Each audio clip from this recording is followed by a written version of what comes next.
Alors, bonjour à tous et bienvenue dans cette quatrième vidéo de We Talk Sport avec mon ami et compère Thibaut. Comment tu vas?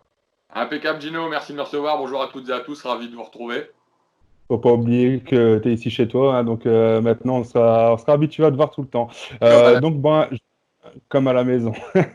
Donc, on va commencer cette vidéo pour parler déjà de la reprise de la Bundesliga et du championnat allemand. Est-ce qu'à tes yeux, tu trouves que c'était nécessaire ou vraiment utile, sachant que c'est pour l'instant le seul championnat majeur qui a repris? Utile, non, mais sur le plan financier, c'est intéressant pour eux parce qu'ils le font pas pour la beauté du sport. Quand tu joues dans des stades vides, c'est que tu le fais pas pour autre chose que pour l'argent. On le voit, les quelques règles qu'ils ont instaurées, ça tient pas. Les mecs, ils célèbrent, ils se reprennent dans les bras. Enfin voilà, jouer avec des masques, c'est pas possible. Donc c'est vraiment purement financier. Là, il reste 300 millions de droits télé à se partager entre eux. Voilà, ils sont là pour ça. Enfin, à mon sens. Ouais, ouais, ils sont vraiment. Ouais, ouais, c'est juste pour l'aspect pognon. Mais bon, après, ce qui est là où c'est inégal par rapport aussi, où on va parler de la Ligue des Champions vite fait, pour les deux ou trois clubs qui restent en Allemagne, qui sont encore qualifiés en Ligue des Champions. Donc, comme on l'avait dit dans nos précédentes vidéos, qui va certainement reprendre au mois d'août, faut aussi savoir que ça sera déséquilibré par rapport au niveau des équipes quand elles se retrouveront. Donc, que ce soit pour Paris ou autre. Bon, Dortmund, on sait que c'est terminé, mais bon, pour le Bayern, voilà, ça fera la différence. Mais bon, ouais, moi je pense que c'était plus ou moins une mauvaise idée de faire partir un championnat avant les autres. Ils auraient dû tous se mettre au diapason et vraiment assurer tous ensemble. Mais comme tu disais, c'est vraiment pas utile, sachant que les mecs sont déjà là à se prendre dans les bras et compagnie. Et je trouve ça totalement con, moi, pour ma part, tu vois. Après, bon, est-ce qu'ils auraient dû faire comme en huis clos dans les championnats français, italiens, espagnols, etc. Maintenant, faut voir ce que ça peut donner, quoi, tu vois. Non, et après, est-ce que c'est pas un exemple à suivre ou à ne pas suivre? Là, ça va montrer est-ce qu'ils ont tort ou raison très très vite, hein, on va vite s'en rendre compte. Mais là, ouais, c'est purement financier. Mais ouais, après, Paris, à savoir s'ils sont déséquilibrés ou pas, reprendre au mois d'août. Regarde, toi et moi, on a Ouais, su rester au top pendant le confinement. Je pense qu'eux aussi. Je carrément. pense qu'eux aussi. En toute Ouais, modestie, hein. carrément. Ah, bien entendu. Mais après, ouais, du coup, ouais, c'est quand même ça fait quand même bizarre à voir, mais malgré tout, franchement, faut pas se le cacher, ça fait du bien quand même de revoir du football à la télé. Ah bah oui, Franchement. comme les samedis après-midi, de pouvoir allumer la télé. En plus, un samedi après-midi où tu es à la maison, ça c'est rare. Donc d'avoir un peu de foot, c'est cool. Ouais, ouais, ouais, carrément. Donc, franchement, moi, j'ai hâte de voir comment ça va se passer pour la suite, hein. Donc, enfin, voilà, c'était juste intéressant pour la vidéo d'aujourd'hui. C'était juste intéressant malgré tout de le souligner que le championnat avait repris. Et bon, bah voilà, fallait surtout parler de, comme tu disais, l'aspect financier plutôt que sportif qui était important. Bon, c'est qu'en ce moment, on n'a pas grand-chose à se mettre sous la dent. Donc, je pense qu'on sera bien content d'avoir ce championnat, qui doit être, à mon avis, le championnat le plus regardé au monde actuellement, tu vois. Ouais, voilà, ouais. Ça, c'est Après, sûr. c'est aussi l'avantage, c'est qu'ils ont. Enfin, niveau droit télé, on va reparler de ça, mais ils peuvent le vendre à quasiment tout le monde. C'est une exclusivité, il n'y a que qui joue. C'est clair. Ouais, Que même ils auront le jamais eu championnat autant belge de a succès. arrêté, donc c'est qu'il n'y a plus rien à regarder. Oh, Bruges est champion. ouais, c'est Le Bruges est ouais. champion, c'est un club de Thomas Meunier. Voilà. Et qui te tient à cœur en plus. Tout à fait. Ouais. Donc du coup voilà, donc là on en reparlera certainement de la suite, hein, on verra. Et donc ben je vais basculer du coup sur le sujet le plus important de la semaine, le dossier OM, qui encore une fois bascule dans la chronique fait divers. Donc ben qu'est-ce que c'est quoi ton ressenti par rapport à cette histoire-là? Je vois que t'as mis le maillot en plus. Bah, la base, on représente. Je ne vais pas parler avec l'accent. Hein, je ne vais pas faire l'accent, je ne vais pas craquer. Et non, non, c'est juste de dire, bah, l'OM, tous les ans, tous les ans, tous les ans, c'est plus belle la vie. Chaque jour un épisode et chaque jour un rebondissement. Et s'il n'y en a pas, bah, c'est que l'OM, malheureusement, aura coulé d'ici là. Mais non, après, est-ce que c'est un problème? Moi, je pense pas. Te séparer de Zubizarreta, je pense pas que ce soit un mauvais choix. À l'heure actuelle, pour le club, c'est peut-être la meilleure décision qu'ils aient à prendre.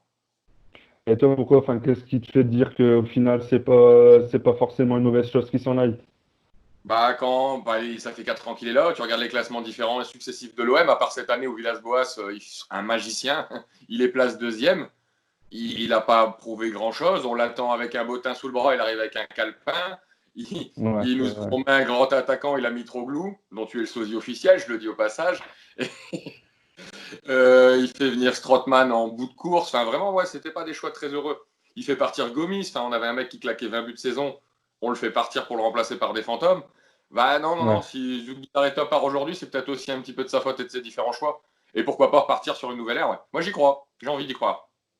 Ouais, c'est vrai que c'est intéressant. Puis comme on parlait hors cam aussi, le fait que part sur un projet avec des minots, toi, tu étais vraiment plus Enfin, moi, j'étais un peu plus mesuré que toi. Toi, tu étais vraiment partant en donnant la chance à la région marseillaise, etc. Tu disais que c'était quand même un vivier où il y avait quand même des joueurs de talent.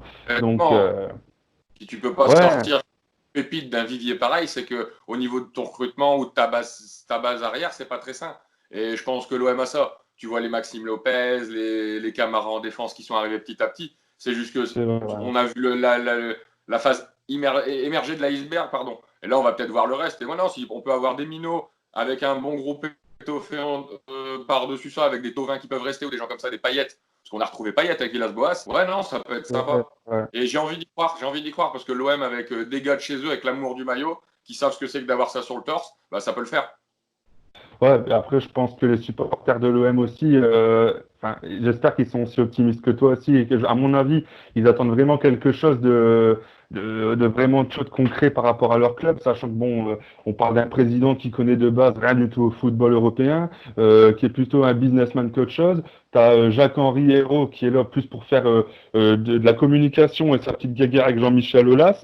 Et tu vois, le mec, vraiment sur le plan sportif, au final, il gâche tout. Même quand l'OM, ils étaient, enfin, moi, c'est ce que je trouvais, tu vois, toutes les sorties médiatiques qu'ils pouvaient faire quand l'OM, au final, au point de vue sportif, faisait parler d'elle, le mec, il était toujours dans une, tu sais, il était toujours dans une mauvaise histoire, dans une mauvaise embrouille, parce qu'il était toujours en train de vouloir, je sais pas, faire le bad boy ou j'en sais rien. Donc, moi, à mon avis, là, l'OM, tu vois, c'est une conséquence. Ils sont en train de tout perdre. Là, Villas-Boas, un entraîneur qui est quand même passé par des beaux clubs, un mec qui était vraiment inscrit dans le projet OM, et franchement, c'est le vrai bon entraîneur à mes yeux, hein. Depuis, je sais plus, Gareth, c'était avant Deschamps ou après? C'était avant, Guéret. C'était juste avant. Donc, on va dire depuis Deschamps, du coup, depuis 2010, les mecs, ils n'ont pas eu forcément d'entraîneur, tu vois, avec des noms ronflants, etc. Donc, ouais, non, non, ça fait quand même un peu chier qu'un mec comme ce, tu Villas-Boas, me dis? il est sorti du chapeau l'an passé. Personne croyait qu'un nom pareil allait s'associer au projet OM.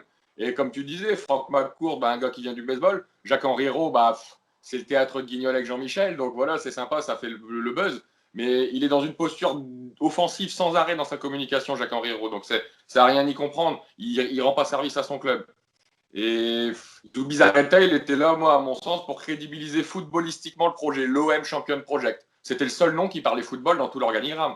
Donc c'est à ça qu'a servi Zubizarreta. Voilà, aujourd'hui on a un court-jus, on change le fusible. Maintenant j'ai hâte de voir qui on va mettre comme fusible. Et je sais pas si tu en as Mhm. entendu parler, on l'évoquait aussi dans une discussion qu'on a eue, le projet lillois que moi je trouvais assez bien fait, assez sain et construit sur la durée, qui a tendance à s'effriter là dans ces dernières heures. On parle du départ de Campos du LOSC, je sais pas si tu es au courant.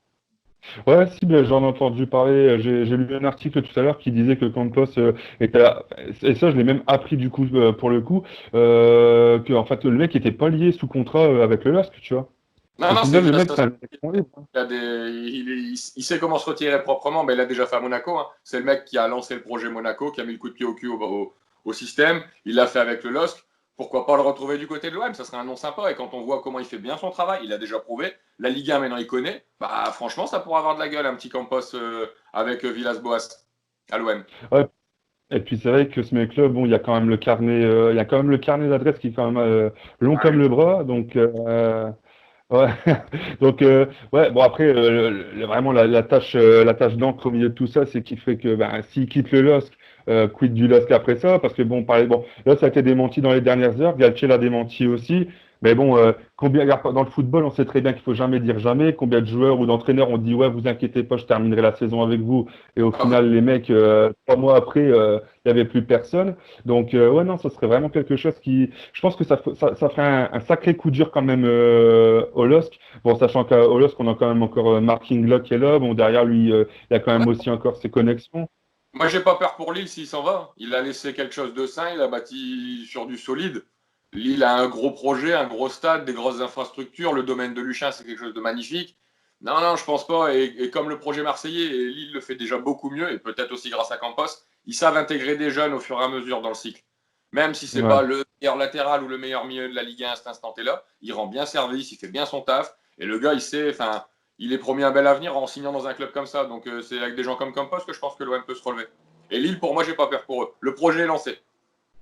Ouais, ouais, je suis d'accord. Ouais, parce que là, ça Et fait je quand le même sens deux en ans qu'on plus, fait quand même des donc, belles. tu vois, ça m'arrache un peu Ouais, la gueule. ouais, ouais.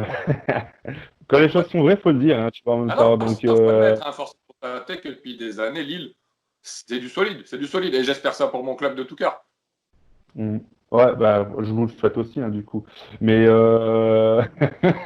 mais ce que je veux dire, ouais, c'est que dans tous les cas, tu vois, regarde, donc, même si au pire des cas, bon, là, après, on reste. Là, c'est du foot fiction plus ou moins concret, tu vois. Mais c'est vrai que, bon, si au final, pour l'avenir de l'OM, Campos, etc., vient à Marseille, malgré tout, quand tu vois les échéances qu'ils arrivent là d'ici 3 mois, donc la Ligue des Champions, ça va quand même pas mal de chamboulements. Là, on ne sait pas si l'entraîneur qui est encore là actuellement, il sera là dans 3 mois pour le début de la Ligue des Champions. Sachant qu'en plus, comme je t'en avais parlé, l'OM a obligation de vendre pour 60 millions de joueurs avec le fair play financier. Donc, on parle du départ possible de Thauvin, Bounassar, Maxime Lopez, Strootman. Bon, dans ce que je viens de citer, tu n'as pas forcément des mecs qui ont joué énormément comme Thauvin qui a joué 20 minutes cette année. Mais il ne faut pas oublier que même s'il a joué 20 minutes, dans un bel OM, une belle équipe l'année prochaine, avec un Thauvin qui est en forme, je pense que tu vois, il serait partie majeure de. Tu vois, il revient titulaire et tout, c'est automatique. Donc maintenant, ça va être particulier. Moi, je pense que limite, c'est la mauvaise année, tu vois. Ça aurait été la bonne année de Ligue des Champions pour Marseille si tout était resté bien dans l'organigramme. Mais là, vu comment c'est en train de se casser la figure, tu vois, Ouais, mais limite. après, Marseille, ça va dans les deux sens. Ça va dans les deux sens. Ça va très vite dans les deux sens.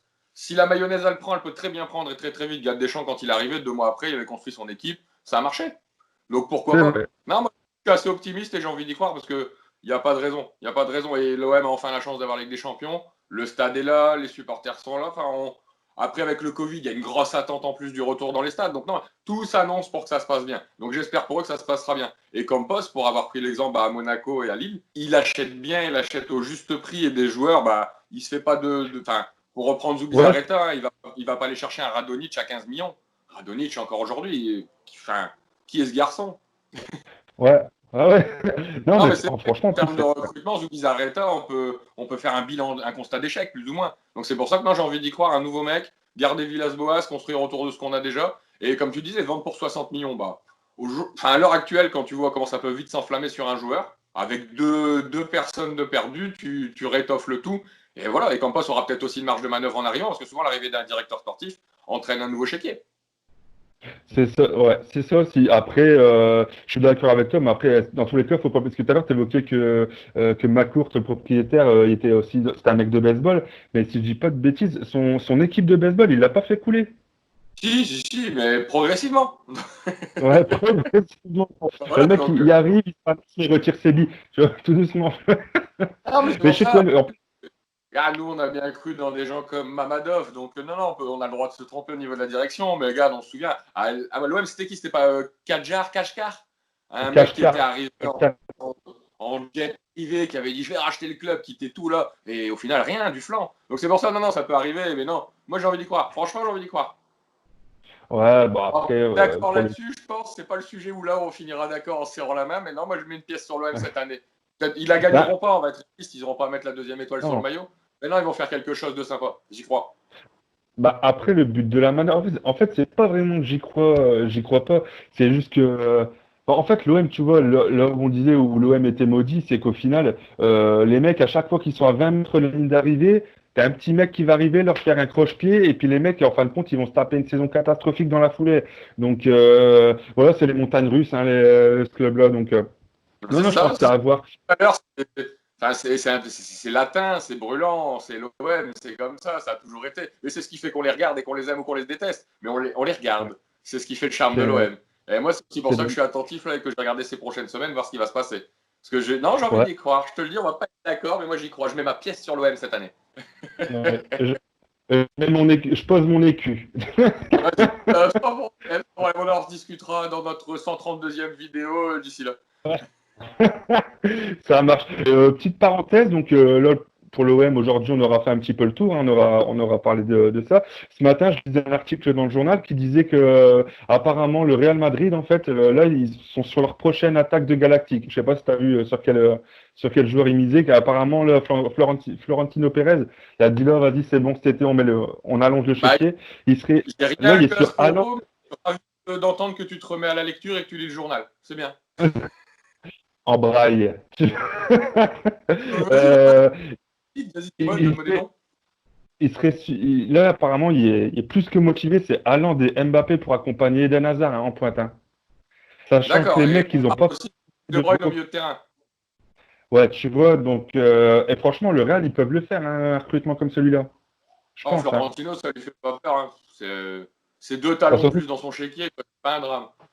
surtout que sa réélection, en plus, surtout que son élection, là, c'est bientôt sa réélection. Donc là, il va essayer de gagner le cœur des supporters. Ah Enfin, voilà, et c'est maintenant, important pour lui, il joue la tête au niveau des socios, donc refaire une équipe de Galactique, et en plus les noms de la gueule, Haaland il est déjà bien lancé, Hazard bah, avec ses blessures, mais ça reste Eden, c'est un monstre, ouais. donc on va pas, non, on va pas en douter. Ils ont encore Karim Benzema pour entourer tout ça, parce qu'il faut pas oublier Karim, on a un mec 10 ans derrière lui au Real, des stats monstrueuses, et qui a une deuxième jeunesse encore, là, à quelques 30 ans passés, il peut encore faire Ouais, de ouais. belles choses avec les nouveaux venus. Mbappé, Benzema, je dis pas que ça s'entendra aussi bien, voire mieux, que Griezmann, Benzema en équipe de France. Ouais, maintenant c'est à voir, hein. Donc, je te dis, on verra. Donc là, à mon avis, l'été va plutôt être passionnant. Donc là, on va clore tout ça par un petit quiz donc spécial OM. Je vais te poser une série de 4 questions. Et puis bon, ben, même si c'est pas ton club de cœur, je sais que tu essaieras de t'en sortir comme tu peux. Bon, alors Ah, c'est parti. Alors, vas-y, question numéro 1. En quelle année l'OM a-t-elle été créée? En 1879, en 1889, en 1899 ou en 1909? alors l'an passé, il y avait un tifo pour les 120 ans. Les Et Dodgers du ont coup, fait ça un fait tifo pour les 120 ans. Donc, je suis nul en maths, mais ça doit faire quelque chose comme ça. Donc, ça va faire 1889 ou 19, je sais plus. 1899. 1800. J'étais en Ouais. 1900, moi je l'aurais dit 20 ans. Alors, deuxième question. Quel est le joueur qui a mis le plus de buts en une saison à Marseille? Est-ce que c'est Skoblar, Papin, Drogba ou Gunnar Anderson? Mhm. J'aurais pensé comme ça à Temu Teiwo, mais non. Non, non, alors, ouais, je vais dire Papin. Non, pas du tout. C'est Skoblar lors de la saison 1970 avec 44 buts. Ah ouais, 44, d'accord, ok. C'est pas mal. Un beau bébé. Un Un beau beau bébé. bébé. Alors, troisième question. Qui est le meilleur buteur du club depuis la saison 2005-2006? Est-ce que c'est Michael Pagis? Est-ce que c'est Habib Bamogo? Est-ce que c'est Djibril Cissé ou Mamadou Niang? Mhm. Mamadou Niang. Mamadou Niang, avec sa voix de rocker. Ah, du club et qui fait encore qui s'occupe des minots dans la région marseillaise. Il s'occupe d'un club, c'est l'Atlético de Marseille. D'ailleurs, ça s'appelle l'Atlético de Marseille. Mais pareil, ça serait intéressant pour l'OM de se connecter à ces gens-là, comme on disait tout à l'heure pour le vivier. Et Atlético de Marseille, c'est Cyril Hanouna, le président du club, gros. Ouais, C'est une bah, on coupera, ouais, c'est le petit passage. On coupera. petite parenthèse de Hanouna. Et Voilà. donc, dernière question. Donc, le record de buts, comme on l'avait dit dans le précédent quiz, on savait que c'était le PSG qui a mis 9 buts contre 3. Exact. Donc là, ouais. Et là, donc, combien de buts l'OM a mis contre Rennes en 2009? Est-ce que c'est 4, 10, 6 ou 8? Ah, donc, c'est pas 10, comme tu viens de me donner l'indice. Donc, bah, Après, je tu fais un... dirais bah, 8, Marseille, ça reste quand même à l'époque 2004-2005, en plus, il y avait du lourd dans l'équipe. Donc, ouais, c'était l'époque Ouais. Zenden ou des wins. Donc, ouais, je dirais 8. Bolo. Ouais, c'était saison 2009, hein. Donc, ouais, c'est 8 buts. Bien, bah, Donc, ouais. Donc ouais, c'est huit buts, c'était déjà pas mal hein, quand même, tu vois. Donc bon bah comme tu le disais une fois, Style de Reims ils sont quand même un cran en dessous de Paris, mais c'est ce qui fait toujours leur rivalité, hein, du coup. voilà, l'éternel Donc voilà, champion. Mais... donc, Non, non, j'ai envie d'y croire. Et si Marseille peut reprendre un petit titre, ça ferait plaisir. ça ferait plaisir et ça changerait surtout. Donc voilà, je te propose aujourd'hui de clore l'émission. J'aurais pris encore un plaisir avec toi et puis ben on espère tous vous retrouver très rapidement. À bientôt. Ah, ciao.